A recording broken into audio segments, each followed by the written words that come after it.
because many of you take Leykis 101 very seriously. Many of you have depended upon Leykis 101 not just for...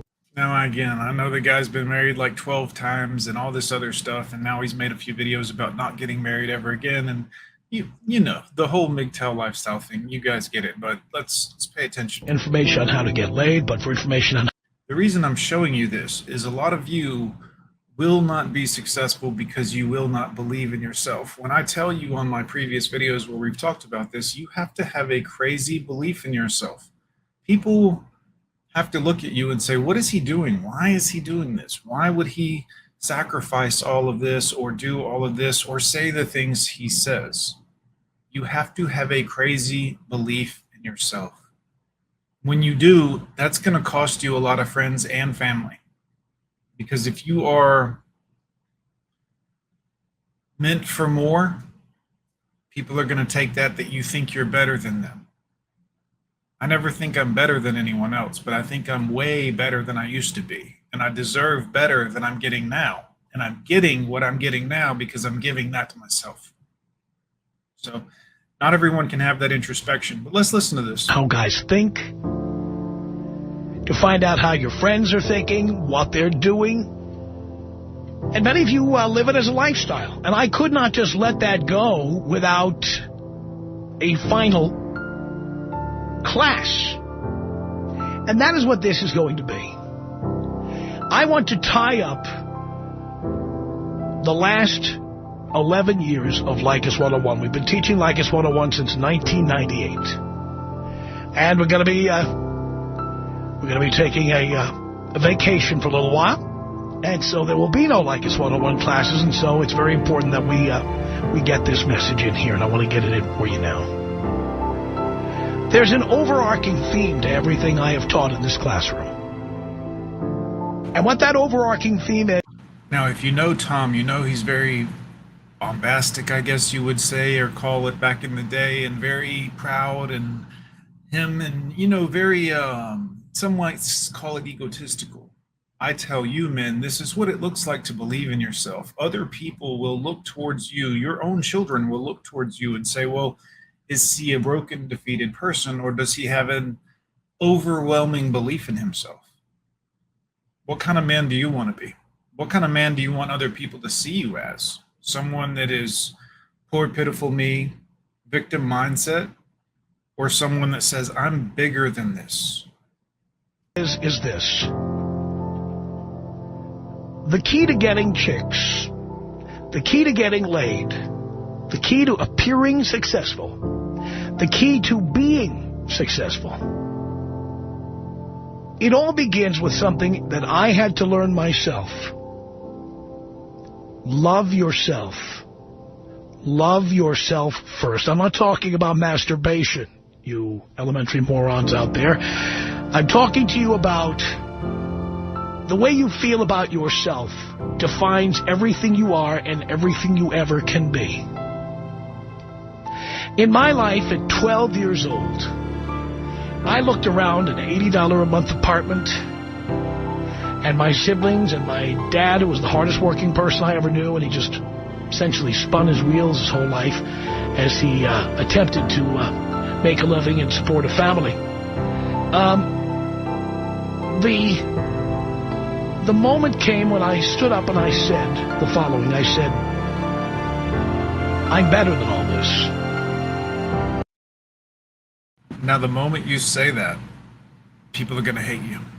Not everybody. You'll have great friends that still support you and help you. I mean, I have an aunt and uncle who are salt of the earth, amazing people, help me still to this day. But a lot of people will take that as you think you're better than them.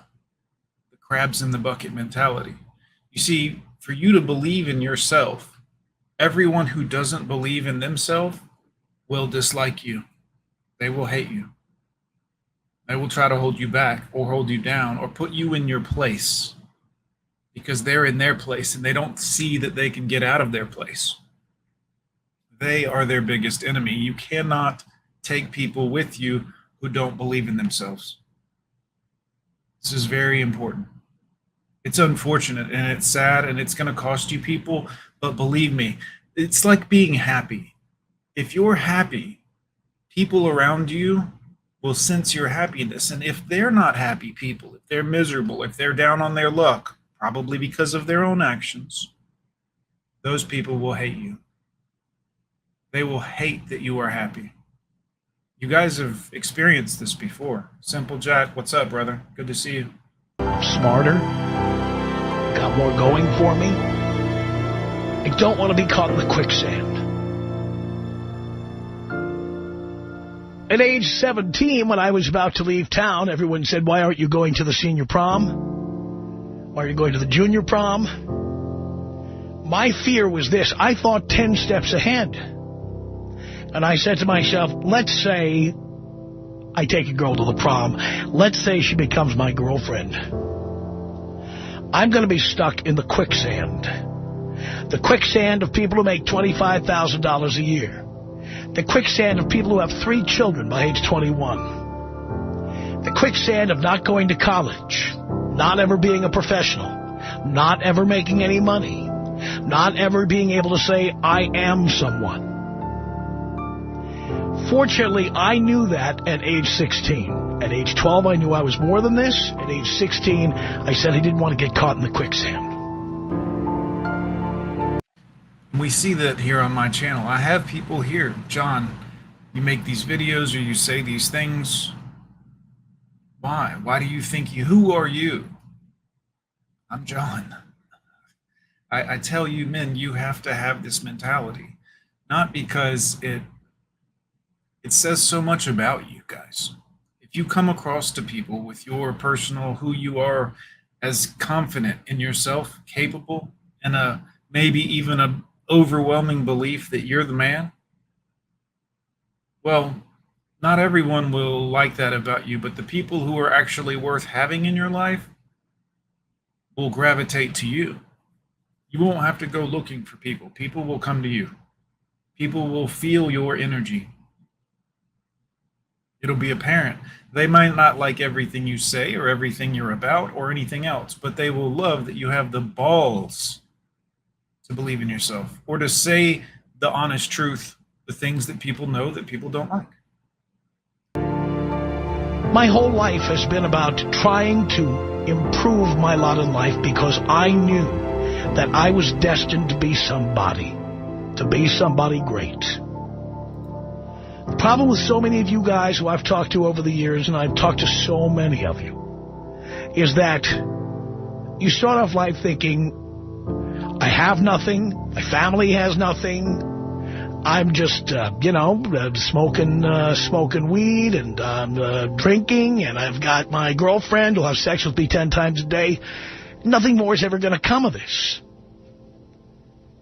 I'm here to tell you that I came out of the same world you're in now. I grew up dirt poor. I grew up in a family where we didn't know successful people, and we didn't know how to be successful. My mom told me ridiculous things over the years like, we don't play tennis, that's for rich people. How many of my black viewers have heard that's for white people? How many of my black people out there that watch me? How many of your family members have said, well, no, that's for white people. Oh, that's white people stuff. That's the mentality I'm talking about. It happens on every side of the spectrum, every color of people you can imagine. But that's the thought process. And a lot of times that's the thought process of your mom or you growing up in a maybe not ideal situation. Maybe it was. I don't know. But people in your life that said, well, no, we don't do that. We can't do that. It's too much money to do that. It's too much of this to do that. So when I have people that show up in my shows and say, John, why would you want money to do anything this? Or why would you charge people money to install Linux on a hard drive for them? Or why would you? Guys, your ability to provide for yourself, your children, your everything else is directly tied to this. And crabs in a bucket don't want you to be shit because they ain't shit. They are never going to be anything. The people that come in, you guys see them in my chat from time to time on the live streams or on the videos, the replays. People just negative, contrary to anything that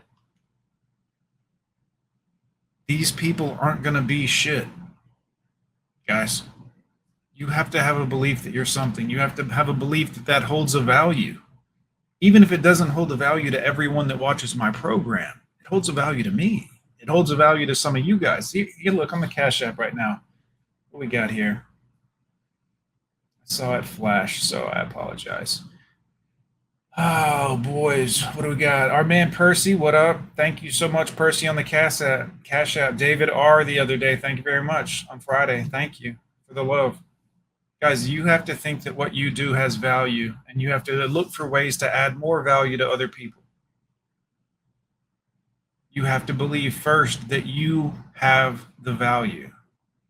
Let's continue. We don't play the piano. Rich people have pianos. And I said, F all that.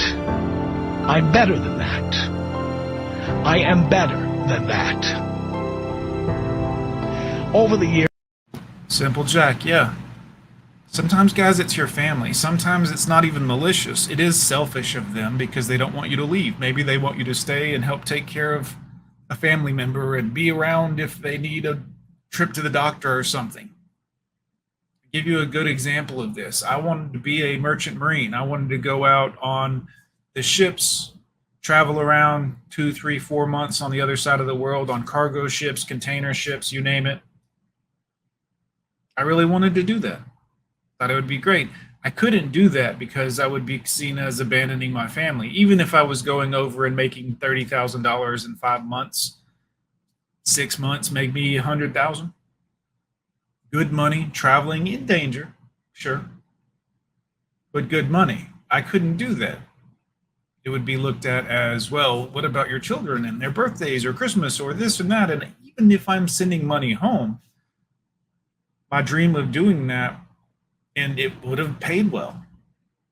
Do you think a wife would have stayed around? I'm asking that hypothetically, of course. Of course. A lot of the times it's going to be family. Maybe a mom that doesn't want you to go off and live your life. Sometimes, like I said, it's selfish and they just want you around. Sometimes it's because people in your life will look at you and say, if he's successful and I'm not, they will feel bad about themselves. And what that really tells you is what they think of you more than anything else. People in your life are going to see you become more successful in life, and they're going to be mad at you or hate on you. And do you know why? Because they didn't want you to do it. They would love to watch you fail. Women, you especially, you and your friends, they wanted you to fail. And as you succeed, they start to ask themselves, why is this person succeeding? They think that lowly of you. How dare you think you could be successful at something? Jesse, what's up, brother? Great to see you. Mr. Sammy, what's up? Chaos for you. Let's get back in. I did some backsliding occasionally. I fell off the wagon. Sometimes I felt bad for myself. I felt lonely. I felt alone. Mochi. And I had to get back up on the wagon. I had to get back up on the horse. In one case, I had to start going to a therapist to remind myself that I'm better than all that. That I deserve to be loved. Not by women. I don't look for love in the people I'm having sex with. Not anymore. Never, ever again. And that's not a bad thing. Sometimes people hear me say this and they think, that's crazy, Joe. Now, what about love? And please, it's wonderful when you're in it. And when you're not in it anymore, it's not as wonderful. It's bad. It's great. It's like heroin or crack. Or when you're doing it, I'm sure it's, you're having a good time. I've been in love many times, guys, with many women. It was wonderful when I was in it. But when I wasn't in it, it was objectively worse. And the downside of not being in it after having been in it felt pretty shitty. Just being honest. So be careful where you look for love and acceptance from, because there are people that are close to you that will hold you back. The name of this video. There are people that are close to you that don't want you to succeed. They want to watch you suffer and bump your head. You're going to bump your head. Don't make that a show for everyone to watch. Love has to come from within. You have to love you. And the reason you boys get into so much trouble and you have to call your professor for advice is because in many cases you don't have faith in yourself, you don't love yourself, you don't think you're ever going to be anybody. I grew up in one of the worst neighborhoods in the United States. There was no reason to believe I would ever be anything or anyone. Had I been like so many of you callers and just threw in the towel and said, F it, I'll just get a job down at the Exxon station and be done with it, I wouldn't be standing here talking to you now. In my final class of Leykis 101, I want to remind you that if what you want to do is to get laid, you have to be successful or you have to appear to be successful. And in order to do that, you have to love yourself and believe in yourself. Don't be expecting other people to pump up your ego or pump up your self-esteem. It has to come from you. You have to believe you are great. You have to believe you are better than others. And if you don't believe that, then you need to become better than others. Get more schooling. Work harder. Practice more. Practice your jump shot. Whatever it is you have to do, if you're not better than others, make yourself better than others. You'll get laid. You'll have money. You'll be able to breathe easy when bad things happen. If there's one thing I've noticed talking to thousands, tens of thousands of people who've called in over the years, it's that so many of you have no faith in yourself. You don't love yourself. You don't even like yourself. You don't think you're going to be anybody. And you live your life like you're not going to be anybody. You have sex without condoms. You take risks. You risk HIV. You risk impregnating people.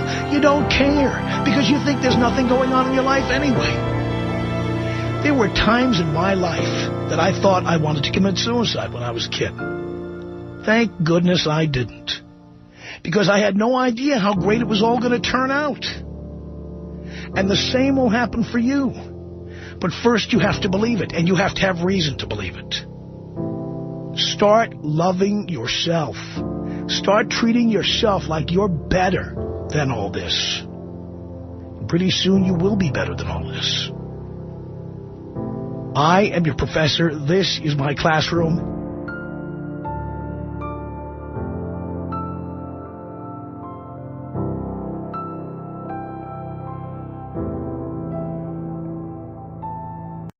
All right, we'll wrap that one up right there. Very good, very good. That was, like I said, one of the last shows from Tom Leykis' Tom Leykis 101.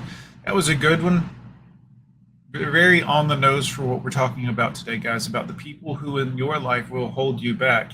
And like I always tell you,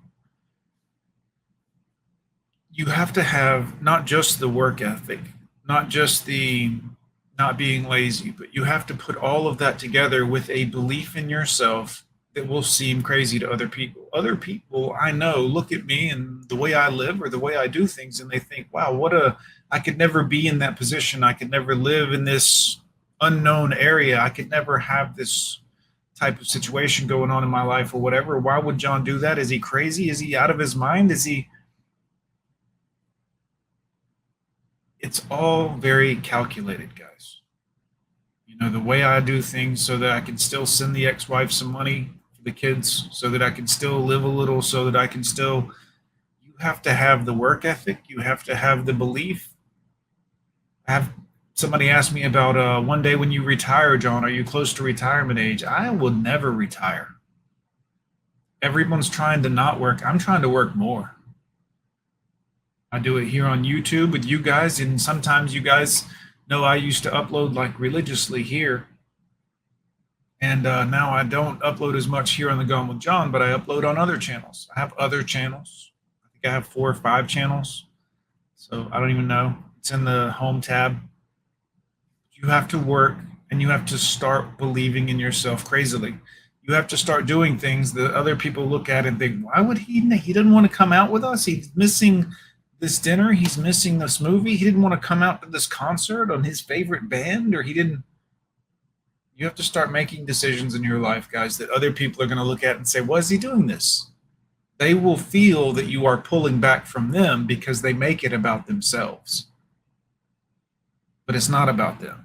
It's about you. It's not about you being selfish. It's about you having to do or getting to do what you can to make you a better person or a better man. And I shit you not, other people will tell you, don't do that. Don't be a better person. Why would you want to be better? Why don't you just want to be lazy and sit around with us and we're going to drink beers and we're going to hang out, all of which I've done. I'm no better than you. It's fun. It's fun stuff. Too much of that is bad for you. It's a waste of time. Trust me, I've tried to make it, I've tried to make it where that works. It doesn't. Waste of time. It's time that could be spent doing things that will better you as a man, making money, getting in shape, treating yourself better, giving a shit, putting effort into something, some level of discipline. Let's continue. Let's continue. People who hold you back. About something that kind of explains our relationship. I mean, don't you ever wonder why you tune in? You ever wonder why you come here day after day? There are reasons why you come here day after day. There are reasons I keep coming in here day after day.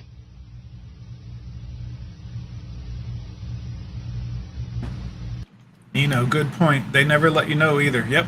Your friends or your family, not everybody. There are some truly amazing people in all of our lives. Certain people, they won't tell you. They won't let you know that they're trying to hold you back. Very indirect, very manipulative.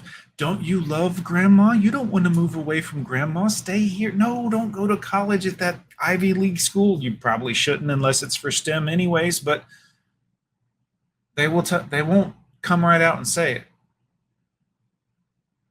They want to hold you in place, but they need to do it in a friendly way because your worst enemies are going to be some of the people closest to you. I'm going to say that again. Don't call it black pill, guys. The worst enemies are going to be the people that had direct access to you. The people that are going to do you worst and wrongest in life, well, you gave them access to you. Let's continue.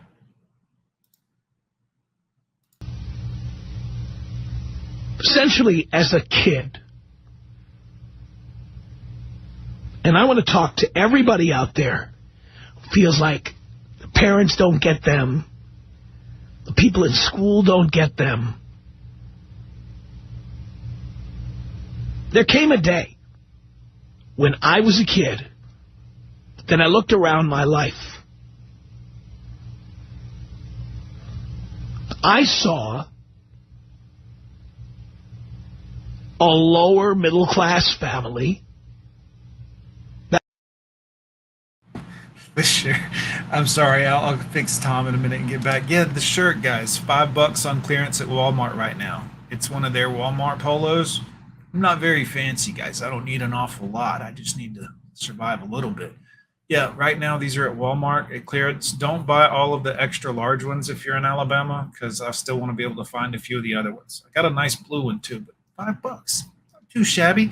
I don't often wear a V-neck and let the hamburger meat show because it's not as burgery as it used to be. But yeah. Let's get back into this here, guys. I'll rewind it a little bit since we interrupted Mr. Leykis. A day when I was a kid, then I looked around my life. I saw this a lower middle class family that was constantly financially strapped, always broke, always suffering. Shout out to everybody on Rumble. I forgot to say hi earlier. We're live on Rumble too. Sorry. And yet, even as a young kid, I looked around and I saw what was happening. And I understood. You know, I was good at math when I was a kid. I was one of those annoying kids with a high IQ. And I could see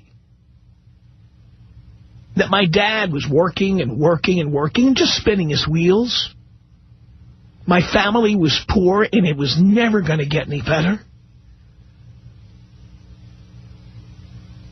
And the attitude about being successful or being something more just didn't exist. One day I stood there at age 12 and I said out loud, I said, I'm better than this. This did not make me a popular figure around the household. I believed I was better. At a young age, I decided that I was going to get away from there and become financially successful. Sammy here. It's easier to get motivated if you can do it with a buddy. It's harder to do it alone. I agree, Sammy, completely. Guys, know this. And here's the thing. Because something is harder doesn't mean you shouldn't do it, or that you should look at it as impossible, or this is going to be harder. Good, it's harder. That's where the growth happens in life. The hard stuff, the pain, Yep, I agree with you, Sammy. It will be more difficult to do this alone, but more difficult, don't let that become an excuse. I don't even talk about the things that are difficult. When I go outside to work and it's hot outside, I know it's hot outside. I don't talk about it. Me and my friend that I work with, we got it. We don't often focus on the negative of what we're doing. We focus on what we're doing. Sometimes it's hard. Sometimes it's easier.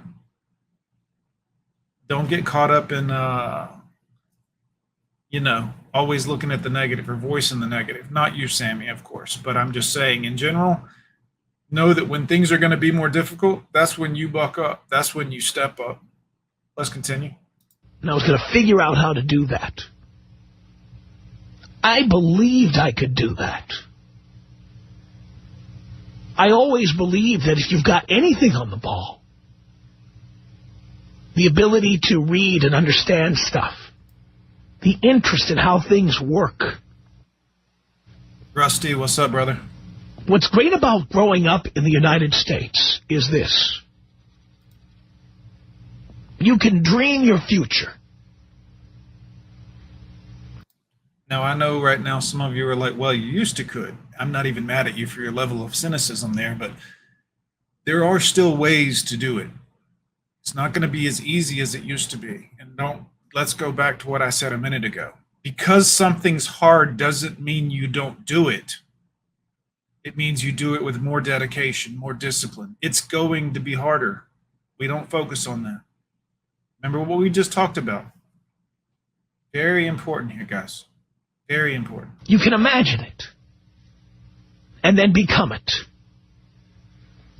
The people that tell you you can't do it or that it's going to be hard typically are people who don't think they can do it.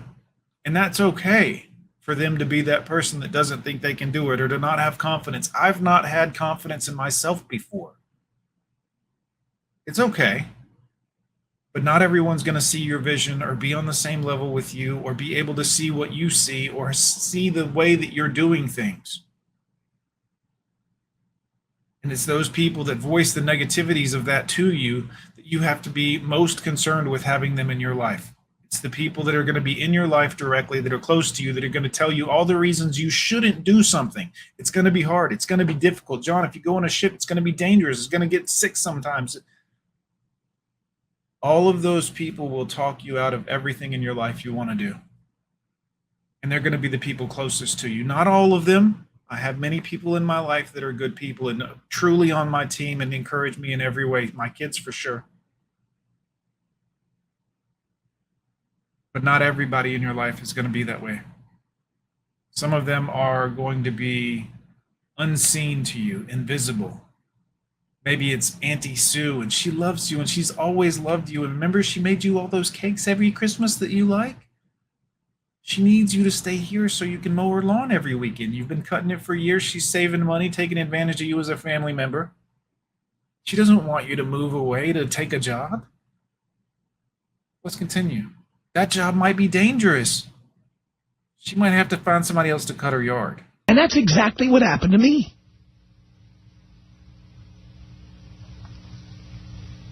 D-man. At 13, 14, who was I? Nobody. I was less than nobody. I was a kid with a high IQ. Pay attention, young men. Young men that watch my channel. Pay attention to this part. If you're out there right now and you're a little Asperger-y, a little autistic-y, You're a little different than everyone else. Pay attention.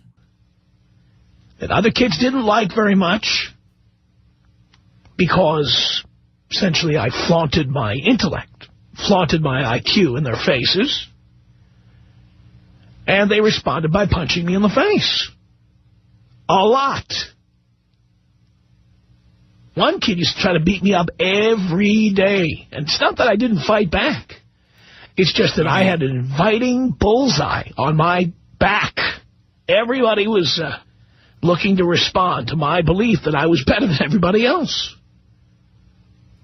Sorry. Time has proven me right. I had something going for me. That doesn't mean I was the most talented radio guy or the most talented performer or the most talented writer. All it meant was that I knew I could come out of a very poor family in a very poor neighborhood in a lower middle class community where I was the first student in the 13 years of my high school to be accepted by a major university. I knew I could become something great. And many of the things I tell you on this program, I learned as a teenager. I learned early on that your best friends are your biggest nightmare. And that presents a dilemma. In life, we have decisions we have to make. And among them, we have to decide if we want to please ourselves or please our friends. Let me give you an example you'll understand immediately, which has very little to do with money or that kind of success. But you'll get where I'm going with this when I give you this example, because we've all experienced it. How many people out there have gone on a diet? You want to lose weight. You want to look better. You want to feel better. You'd like to wear nicer clothes. Whatever your reason, you want to lose weight, so you go on a diet. And then a friend of yours says, come on, just have a piece of cheesecake. Come on, just one. Come on, we're going out. Let's have a steak. Come on. Let's drink a sixer. Come on. And there comes that moment when you have to decide, am I going to do what's good for me, or am I going to satisfy my friend? The dark underbelly of even your best friends is that the vast majority of them like you for who you are and feel threatened if you're ever going to accomplish any more than they do. Whether it be look better, feel better, make more money, travel more, be more successful.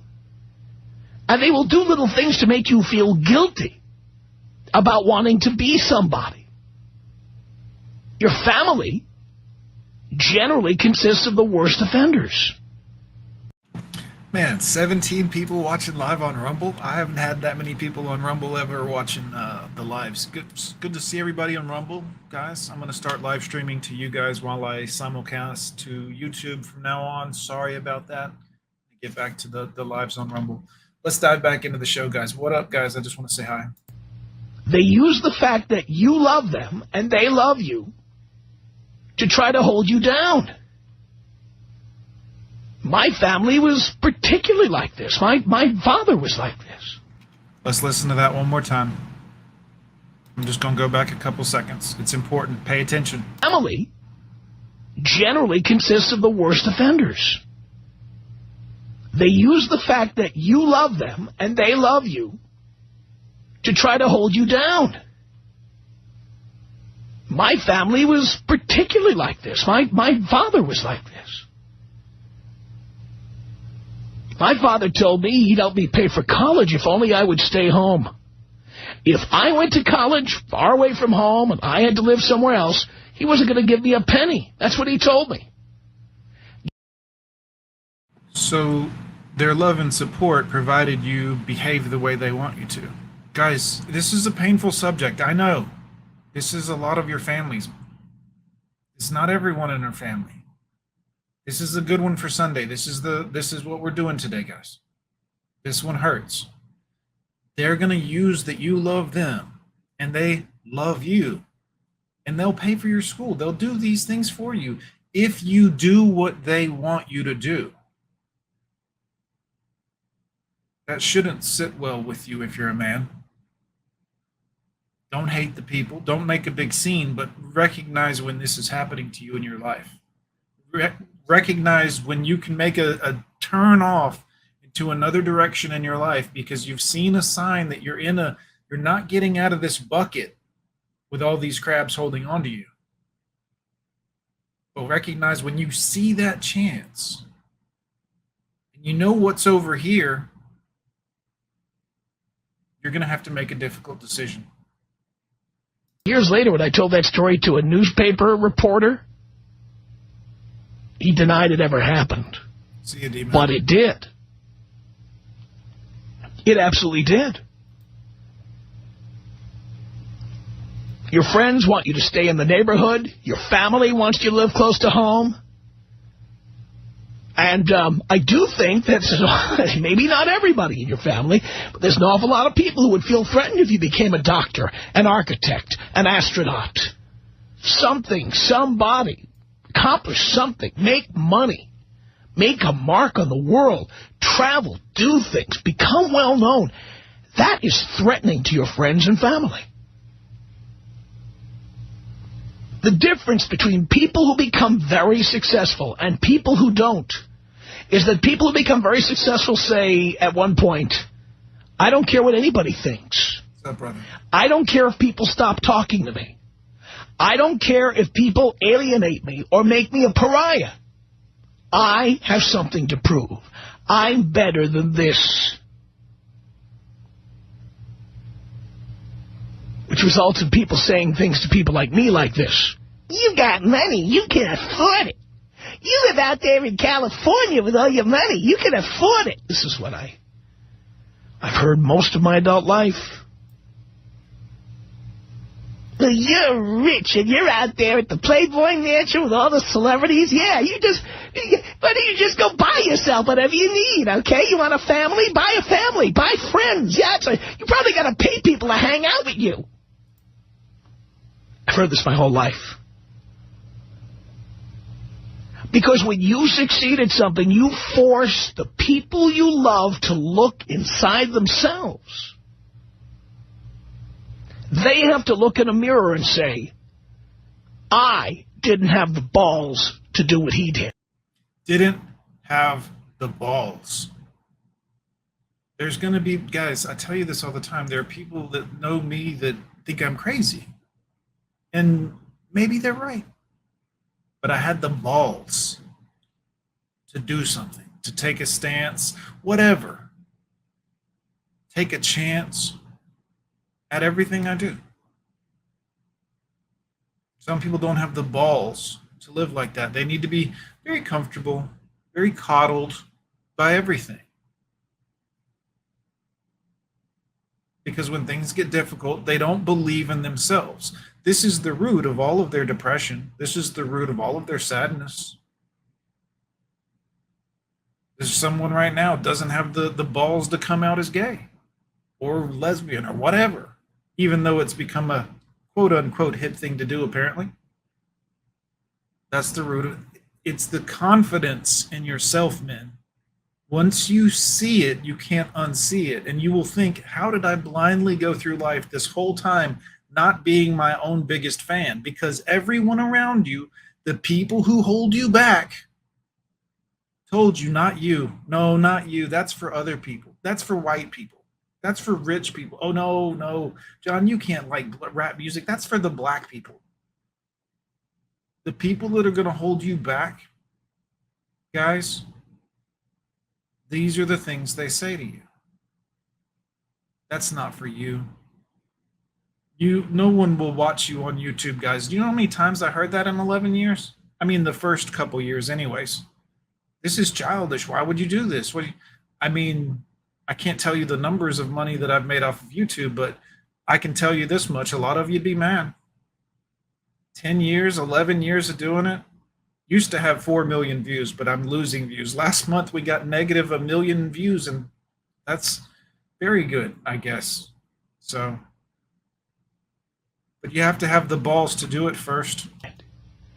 I wasn't willing to make the sacrifices. I wasn't willing to work hard. I was more interested in smoking weed or hanging out with my friends or proving what an adult I was by getting married and cranking out kids at 19 or whatever it was. I did that, and I could have been a contender, as Marlon Brando once said. I could have been a contender. Why is that such a great line? By the way, I see it on billboards all over Los Angeles advertising the upcoming Oscar broadcast. I could have been a contender. From, of course, On the Waterfront.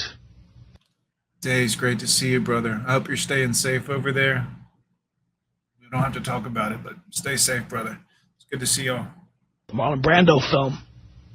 Because it didn't just relate to that film. How many people could say that line with conviction? I could have been somebody.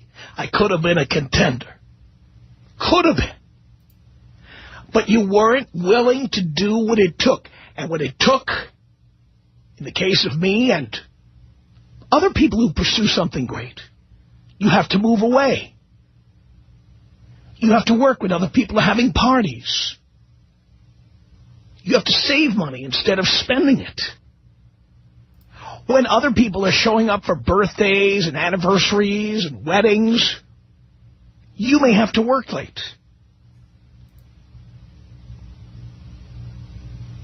Sometimes you have to live in a crappy apartment. Sometimes you have to go without. In my case, I had to drop out of college because I was broke. But I rolled the dice. And you have to, guys. I'll tell you right now, what I wanted to do is I wanted to have kids. I always wanted to have kids when I was a kid. Maybe it's because I was an only child until later on, and I wanted to have a family. I wanted to be a dad. Not every man that walks the face of the earth gets to be a dad. It's not everyone, believe it or not. The percentage is not good. That's what I wanted to do. So I did that. I have 5 children, guys. 5. And people told me as I was accomplishing my dream, I was a dad. It meant everything to me. As I was doing this, people told me, well, the kids, and you shouldn't be having these kids, and it's going to be, how are you going to pay for them? And it's going to be hard, and it's going to be, yes. They'll have the rest of their life to have all kinds of possessions and all this other shit, which is actually going to not be good for them, but I don't want to ruin it for them. But yeah, so the times when we have to struggle or we have to get through or we have to make it or we have to, yes, you have to be willing to do what's going to be difficult if you want what you want. When I come on and I grift to you guys, guess what? My time is limited. I have 5 children. It's very expensive. I will be paying for it for a long time, and I don't mind paying for it. But yes, it's going to be difficult. But the people close to me who cared about me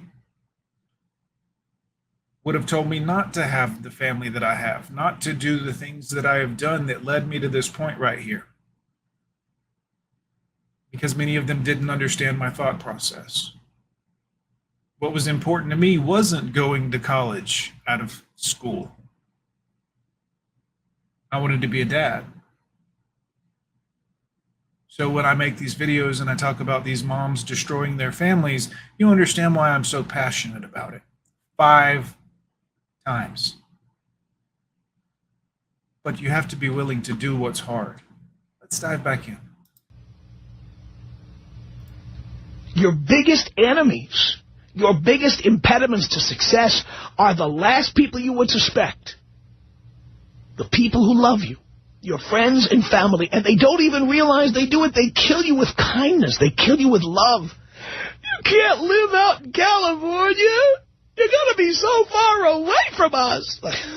Or whatever place you live and whatever thing you decide to do.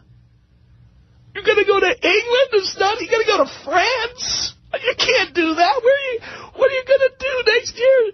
It's old Johnny's 18th birthday. Where are you going to be? You're not going to be at his birthday party.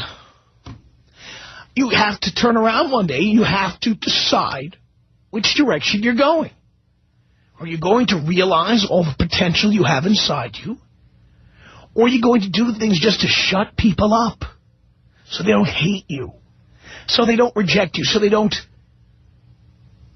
tell you you're not part of the family or part of the circle of friends? And they will do that. They will. You'll want to have a place to go next Christmas or Thanksgiving or whatever, and if you don't behave appropriately with those individuals, well, they might not be as good a family member to you anymore. This is sad, but you know it's true. Anymore.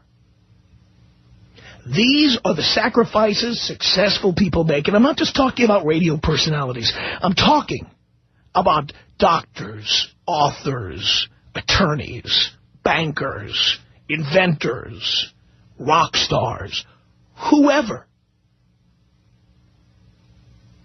Dreaming is dangerous. Because if you've got a great dream and you decide to do the things you have to do to realize it, the people you love will try to stop you. And they'll do it in such a disarming way because they're going to do it by telling you, don't run away from home, don't leave, you're going to be working all the time, I'm never going to see you. And if you fall for that, you'll be in the quicksand with everybody else at your high school reunion. That's where you're going to be. I don't go to my high school reunion because I don't want to rub my success in the faces of the various motorcycle mechanics and gas station attendants I went to high school with. I get no pleasure out of that. None. Contrary to what people believe, I don't like to rub my success in anybody's face. I share it with all the people closest to me. I share my success. I share the access I have to good things, whether it be good concert tickets or good restaurants or good anything. Meeting successful people, famous people. I share it with everybody I know. And yet the people closest to me when I was a kid, many of them, they tried to kill me with kindness. At first it was kindness. Some people stayed angry forever. Some people stayed angry forever. You hear what he said? I'll rewind it just a little back. Some people stay angry forever. This is going to be a lot of your ex-wives. This is going to be some of your moms. If she was using you to pay half of her rent or whatever bills or what, some of your moms aren't going to want you to move out. They're not going to want you to get out on your own, young men. You've become a son husband. Maybe not intentionally, but maybe intentionally. Quite frankly, I don't know which one of those two is worse. If she intended to, or if she crippled you just to use you. Maybe it's a dad. It's not always a mom. Listen again. People closest to me. I share my success. I share the access I have to good things, whether it be good concert tickets or good restaurants or good anything. Meeting successful people, famous people. I share it with everybody I know. And yet the people closest to me when I was a kid, many of them, they tried to kill me with kindness. At first it was kindness. Some people stayed angry forever. Yep. At first it was kindness. Some people stayed angry forever. What do you want to bet some of those were his ex-wives? Angry forever. Some people, guys, don't want you to get better because they feel like you met each other and y'all were on the same level. You probably liked each other as friends or relationship or whatever because you identified with each other. Y'all had some similarities and some common interests and some all of these other things. And one day they perceived you as better than them. Now, again, I didn't say you said you were better than them. They perceived that you were going in a direction that was better than them being able to come along with you. Think about that. If you are a young person and you ever think this to yourself, you know what, look around me, I'm better than these morons, these yutzes, these losers, this trailer trash, I'm better. You are the sum of the 5 people you spend the most time with. If the 5 people you spend the most time with, bless their heart, I'm sure you love them. But if they're struggling with addiction, or if they're lazy, or if they just don't care about themselves physically, and their body's breaking down, and they're constantly in and out of doctor's offices, and if the 5 people you're around most are a heavy anchor around your neck, a burden around your mental whatever, it's going to pull you down into the bucket. You better be prepared for a world of hurt as you try to prove it. Mm-hmm. And I'm not trying to discourage you from proving it. On the contrary, I'm preparing you. Let's listen again. That's true. You have to know, once you make the decision that you're not better than anyone else, but you want to be better as a person, everyone around you isn't going to like that you want to be better. Everyone. Around me, I'm better than these morons, these yutzes, these losers, this trailer trash. I'm better. You better be prepared for a world of hurt as you try to prove it. And I'm not trying to discourage you from proving it. On the contrary, I'm preparing you by telling you this. The people who love you are the people who will try to stop you. All those people who say, you should have something to fall back on, like an office job or something reliable. You can't do that. Because you will cheat whatever your passion is, whatever your purpose is, whatever you're wanting to do. That everyone is telling, no, don't do that. Don't go off to naval school and get your merchant marine license. Don't go travel the world on ships. And you're sacrificing all of that. I made it in this career the day I decided I wasn't going to have anything to fall back on. The day I went all in. Uncomfortably so sometimes. I decided that I was dedicated to doing this every day of the week. I'm not going to do it my free time, my part-time, late at night, and then try to get to work at 9 o'clock in the morning. No. All the time. This is what I'm going to do, and I'm going to live without until I make it. I'm going to live without until I make it. That's how I became successful at what I do. That's how you can become successful if you think you're better than the people who surround you. Just remember, if you do succeed, many of those people will never talk to you again. Because it makes them think about what they didn't do. They could have been a contender. And instead they have to watch you on TV. Or watch you accepting honorary degrees. Or watch you constructing buildings.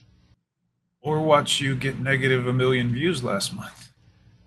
Watch you flying to other planets or piloting the space shuttle. They have to watch you.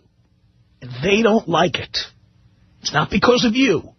It's because it reminds them of everything they didn't believe in themselves. Does this make sense? Tom Leykis. 1-800-5800-TOM. My husband told me that as long as I use protection, and I do tell him that I can sleep with anybody I want to. What time can I come over? I'm on my way home now. You can meet me there. Excellent. The Tom Leykis Show.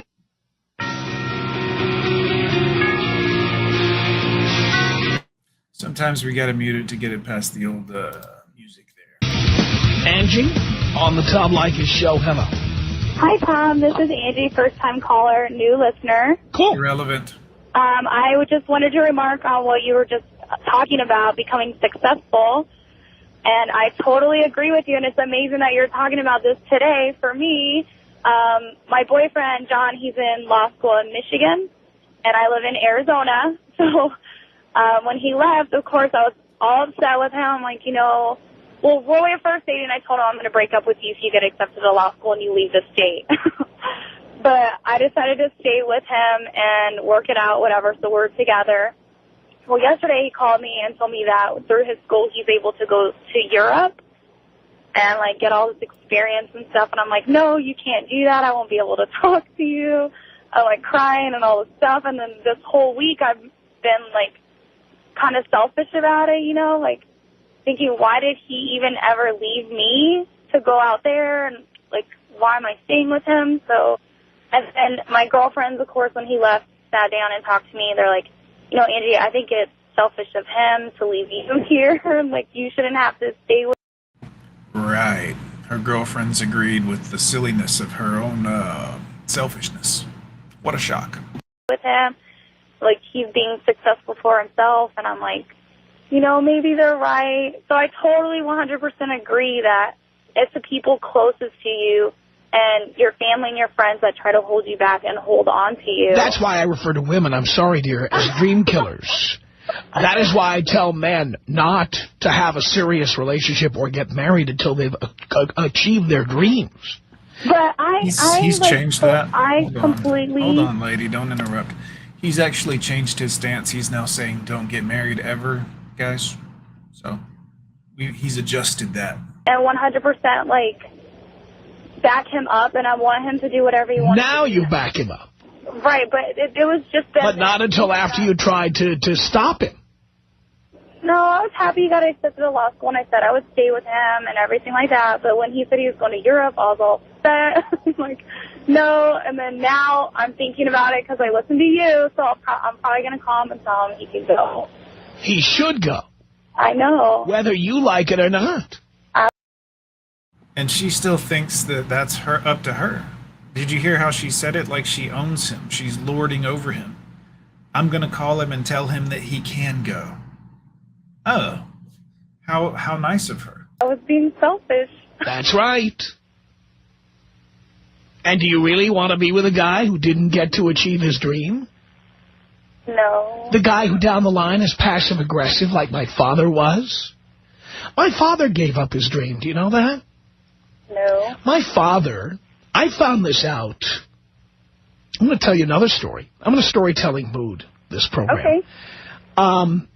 My father wanted to keep me from getting into radio. And he did everything he could to stop me. And I couldn't figure out why. I did know that when... he wanted... Stop interrupting. To do something like that? Well, when he was a kid, he wanted to be a sports writer. And he took the lowest level job he could at a newspaper in New York called the New York Post. He was a copy boy. Right. And his hope was to work his way up the ladder and become a sports writer. So, for a few years, he did that. And then at 23, he got married to my mother. And at 24, he had his first kid, me. And then at 26 or 27, he had his second kid, my sister. And suddenly, the $40 a week he was making to be a copy boy was not enough. Do you know the minimum wage was once $1 an hour? Did you know that? No. So he made $40 a week. So he had to just quit his job and go elsewhere? He had to quit his job. Because of you. He had to quit his job and he had to go work at the post office. Because the post office not only paid more, but they had overtime, where they paid you time and a half or double time, depending on... So he could make a lot more money at the post office. So essentially, he had to give up his dream to be a sports writer. Well, when I left home to be the youngest student at Fordham University to study broadcasting, and my father would not pay a penny towards that, I went and lived with my grandmother, who was my father's mother. I lived in her apartment for a year until I could afford my own. And where did I stay? In my dad's old room. In fact, the bed in my dad's old room, I think it was made when my father left home in 1955 and was not undone until I moved in and pulled the sheet down. Years later. And my grandmother lived near Fordham University in New York in the Bronx. So I could walk to school. Right. One day, I was lying in bed, as college students do. You know, you have some classes in the morning, then you come in, maybe grab a nap, crash for a while, then go back out to some more classes. I was lying in bed one day, and I looked on the floor, stacked next to the bed, was my dad's junk. All his crap. All this stuff that was such crap, he left it there when he moved out of my grandmother and moved in with my mother. when he got married. So I started going through all these dusty papers and dusty books that were sitting there. And do you know what I found in that stack of books? Do you know what I found? What? I found a textbook for the Columbia School of Broadcasting. Which is where you're going? Well, no, I never went to the Columbia School of Broadcasting, but it was broadcasting.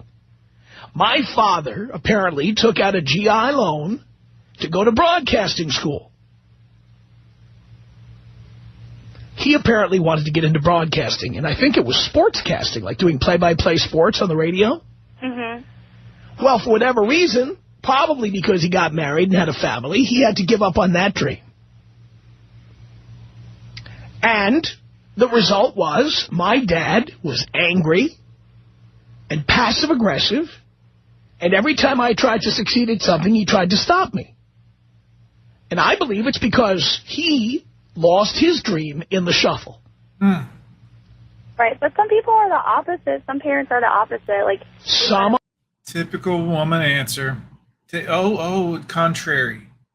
No, well, you said all this brilliant stuff that made perfect, wonderful sense, but what does she say? Well, not everybody. I mean, well, you know, La La Land.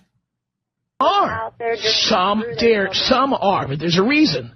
There's a few people who are very successful, and the rest work at the car wash, okay? But I totally agree with the fact that successful people isolate themselves. Like, they have to. They have to isolate themselves from people like you, because you, in telling your boyfriend how much you love him, but also wanted to tell him you didn't want him going to Europe, you didn't want him going to law school. Right. Right. Right. Nothing evil about it. You love him and you're going to miss him. But the reality is, he is going to be in a different position when he's done growing as a person from doing these things.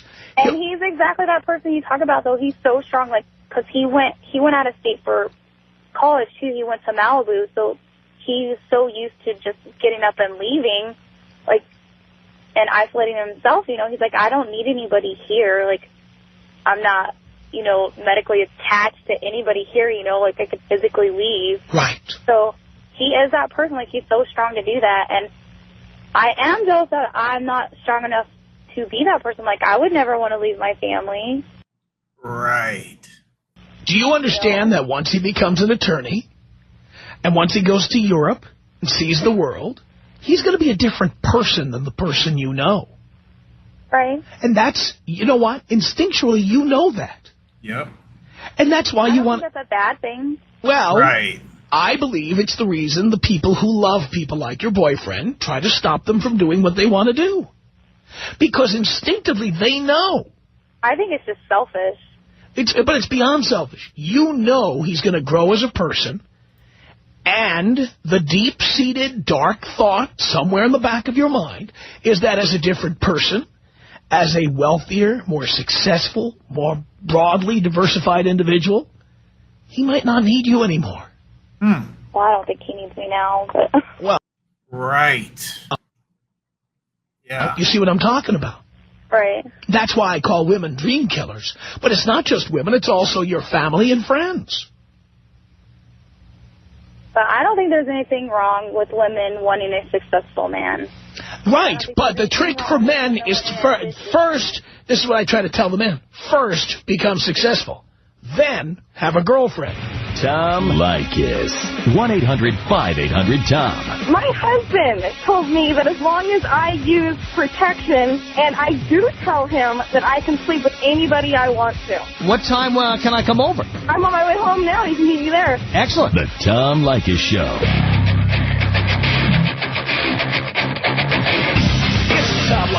Sometimes we got to mute out the music a little just so we don't get the old copyright. I would like my streams to be visible to someone, potentially. Every time we do a show like this, and we don't do them often, we get a ton of emails like this. Let me read you some of these.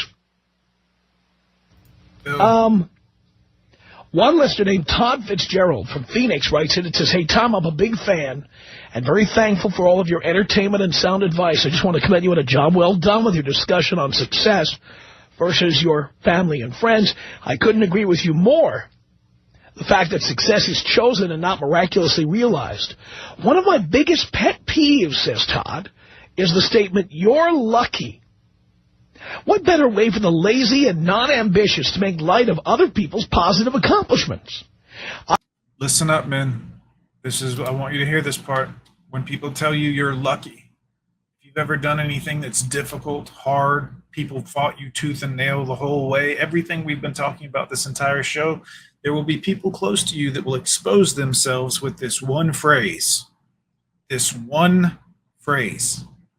They may not know they're doing it, but you'll know how they feel. I haven't realized anywhere near the level of success you have yet, but I've already run short of patience for whiny losers telling me how lucky I am for the success I have achieved. Just my 2 cents worth. All told, I guess if the worst of our worries is that losers annoy us with their whining, times are good, eh? Thanks again for everything, Tom. It's Todd. Well, thank you, Todd. You're absolutely right, by the way. That is the most demeaning thing anybody could say to you. Anytime any mention of your success or any realization or manifestation of your success shows up, somebody going, "You're lucky. You know, you're lucky. You got this big house in the hills and you have this radio show. You're lucky. Yeah, you're lucky." I've heard that one 1 billion times. I hear that on my YouTube channel. Usually people that don't know me, and I've never really noticed their name before in a chat or a live stream or anything, but I'll get that. Well, you're lucky. How? Why? For like 7 years, I had less than 100 subscribers. How am I? What? Maybe not 7. For 5 years, probably. I didn't have, I was just making YouTube videos. It became this over time. And not all of these videos are here viewable on YouTube, but I've made like 1,700 videos. Some are on Rumble, some are on Spotify. I think most of them are on Spotify. Some are in the YouTube members area. Why am I lucky? I showed up day after day after day. Many of you were there. Many of you watched those live streams over the last 3 years. Many of you remember before I was even live streaming. Rusty Rivers has been here that long for sure. Because it was Rusty that said, "Hey, you need to start live streaming instead of doing so many videos." And here we are. Thank you, Rusty. How am I lucky? I showed up every day, focused. That's what you got to do, guys. You got to care enough about you. You got to believe enough in you so that you can work for 10 or 11 years, knowing that one day it'll pay off. I am not lucky. As I always say, it's not luck. It's by design. That's just the way it is. Sorry. Let yourself off the hook by believing I'm lucky. David writes in and says, "Tom, what a great topic. I had to make some tough decisions regarding my family and social life. But the woman I married showed me that I am better than my family and friends told me I was. I am 27 years old, very successful, making great money with absolutely no interest in those people that tried to hold me down. Thanks, David." Well, thank you, David. Just lots and lots of email, and you can send me your email, your reaction to this at tom@blowmeuptom.com. It's tom@blowmeuptom.com. Laura on the Tom Leykis Show. Hello. Hi, Tom. It's a pleasure to talk to you. I've been a long-time listener, and I could already tell by her cadence that that's bullshit. Let's listen and see how things go with Laura. She sounds she's not a fan. It's really interesting. As a female, I love listening to your show for the entertainment. Told you. Here it comes. But most of all, today, I just want to say thank you from the bottom of my heart. You have given me the feeling that I needed to hear a long time ago, because coming from a Hispanic culture, maybe I was wrong. Maybe I'm wrong, guys. I'm the only one in the family that has ever graduated from college. Me. And every time I meet a milestone of what I have planned for my life, I feel proud of myself, but I always get brought down by my family. Always mentioning to me, now that you got money, you're not going to talk to us, or now that you're doing this, they're always making me feel guilty, and it's really hard because you feel rejected when they do events and they don't want to invite you. And as much as they try to bring me down, I'm always doing things to invite them to, if I'm going on trips or traveling, or by making an investment. And one of the things that you'll hear from them is they can't afford that, or they don't have the money. Now, when you couldn't afford shit, nobody cared, remember? You remember, right? And now when they're down on their luck, or maybe they don't have the money, or they just can't afford to, now that you got to call off the whole thing. You typically, probably, even though you couldn't afford it, found a way to afford it, just so you could not let them down when they wanted you to be a part of their thing. I know this one hurts, guys. I know. I'm always trying to include them, and my husband said, you know what, you got to let it go. First comes you and the voice of reason. And your immediate family, and if they don't see how you can benefit to them and how much you love them, you just got to let it go, because they're just really upset at themselves because they didn't reach the goals that you did. Yeah, of course they are. And you remind them of it every time they see some manifestation of your success. Exactly. And for a long time, it was hard for me because, being Mexican, we do everything together. And every time I made a new step that was, promising, whether it's my career or my marriage, I have planned everything. I have planned from the day that I went to school, from the time I purchased my first property, from the time I got married, from the time I had my first child, and planned my second child 4 years later so that I You're kind of bragging a little now, ma'am. Me. could afford that they could go to college when they get older. I'm planning my retirement, my portfolio. And every time I talk to them, I don't want to brag about it, I want to. Right, but you kind of are right now, so potentially you do this when you're in their presence and you don't realize it, huh, ladies? I help them. I tell them there's so many opportunities here in this country for you to get ahead. That's called condescending. It's just don't be lazy. Right, that's super condescending. You know what I mean? People don't want to hear this shit, guys. Like, my least popular videos are when I tell men that, hey, let's tighten it up around here. Put your shoulders back, young man. People don't want to hear that shit. And I work as a social worker. But you see, they don't see it as being lazy. They see it as they put the family first, and you don't. You ungrateful individual. You're not into the family. You left the family. You abandoned your family. Exactly. I just wanted to let you know that I am a social worker who works with a lot of youth who are in foster care. And every time I have meetings with them, preparing them for their transition to adulthood, I tell them, please. Their transition to adulthood. Boy, I tell you, they can put a label on anything, can't they? There's so many things happen in a man's life as he becomes a young man and transitions, as she says, to adulthood. It just, that 3-word little thing there, 4 words, however many words, that little sentence to sum up a young man's, that one little sentence, transition to adulthood. This is why women can't raise men. No offense, ladies. Please listen to Tom Leykis. Please make sure if you get a girl pregnant, get a DNA testing. Please make sure you wear a condom every single time. Please make sure, you don't get married until a certain age. And I think even my own kids on my caseload always tell me, I swear, you talk more Tom Leykis than anybody I've ever known. I love that. So I just want to let you know, thank you for the service that you do. I know there's a lot of women out there that can't stand you, but I just want to let you know that you have one here in California that totally loves your show and loves the entertainment that I get out of it every day on my ride home. All right. Thank you. Just kidding. Laura. Tom. Really? Tom Leykis. 1-800-5800-TOM. If I'm getting laid, I don't want to know I'm loved. If you love me, I bet you keep that thought to yourself. The Tom Leykis Show. Muting it so that we might not get a copyright strike. Still going on. Let's see. It's the Tom Leykis Show. At 1-800-5800-TOM. It's Sam on the Tom Leykis Show. Hello. Hey, Tom, how you doing? Doing great, Sam. Awesome. Listen, I just tried to tell you a little story of mine. I lived with my mom for pretty much all my life.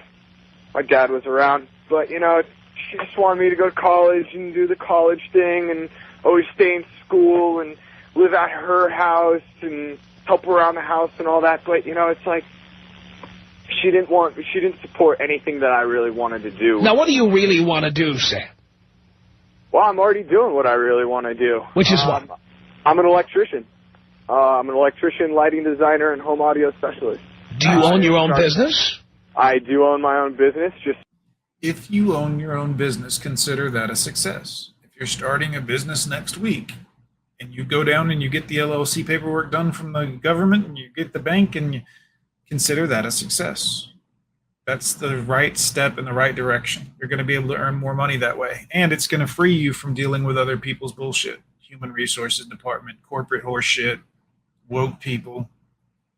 You own your own business. You work for yourself. Even if you're just one employee at that business, that frees you from all the bullshit. Now all you got to do is make enough money to live. It gets real simple when you boil it down like that, guys. Started it up, and life has never been greater. You love it. I love it. You know, I own already a property. I have my own boat. You know, it's... You do what you love? What's that? You do what you love? Oh, every day. And the company makes money? Oh, definitely. Big time. Really? I already have 4 employees, and I'm already backed up 6 months. So people have a 6-month waiting list with my company, and it's just, I mean, I couldn't be happier, to tell you the truth. Good for you. Everybody in my family, you know, like just what you were saying before, oh, you abandoning me, and da-da-da-da-da, you know, it's like I'm Sicilian, you know, and, you know, family is big, but, you know, it's like, you know. You never go against the family. It's like I'm going to help out as much as possible, but, you know, it's like I got to do what I got to do, you know, and I'll help out when I can. But in the meantime, I'm making money, and I'm loving it. You're doing what you love, and you're making money, and you have, hey, by the way, there's more to it than that. You own your own company. You make your own hours. You probably work more than most people. But if you need to take a day off to go to the DMV or do something else, you can do it. I can do it, and I'm still getting money off the employees that work for me. That's what free enterprise is all about, Sam. That's right. You know, and it's like, don't get me wrong, you know, I didn't just, you know, wake up and decide to do this. I mean, I seriously put in a lot of time and effort and really busted my butt. And, you know, it's like more than 8 hours a day you got to put in at least. That's 10, right. Sometimes even 12, you know, but, you know. But it never feels like it when it's for yourself, guys. When it's your business and you're profiting off of it and you have to work more hours than anticipated, it's not like going to work for someone else where you wake up and you're like, oh, God, I got to go down there and fight traffic and clock in, and I got to listen to Brenda's shit about the TPS report. It ain't like that. When you're the guy, nobody's checking up. Nobody's going to fire you. You got to get shit done, but you don't feel like you're being watched and lorded over. It's a really amazing feeling, and it's really what I could say freedom feels like. Even when you're struggling to make it, guys, it's better to be struggling to make it working for yourself than struggling to make it working for somebody else. And they can get rid of you at any time. Watch that part again as many times as you need to. It's like, sure, that day is going to really suck, but you know what? When you wake up, you're like, oh, wow, I just made all that much money, and I'm getting somewhere. And once you get somewhere, you know, you're loving it. And, you know, you just got to stick to it, and, you know, a lot of people will start bringing you down, and then who really gets you, right, who really doesn't want you to be successful. All right. Can't you hear the music? They're playing you off, kid. It's your family, the people who say they love you the most. The Tom Leykis Show.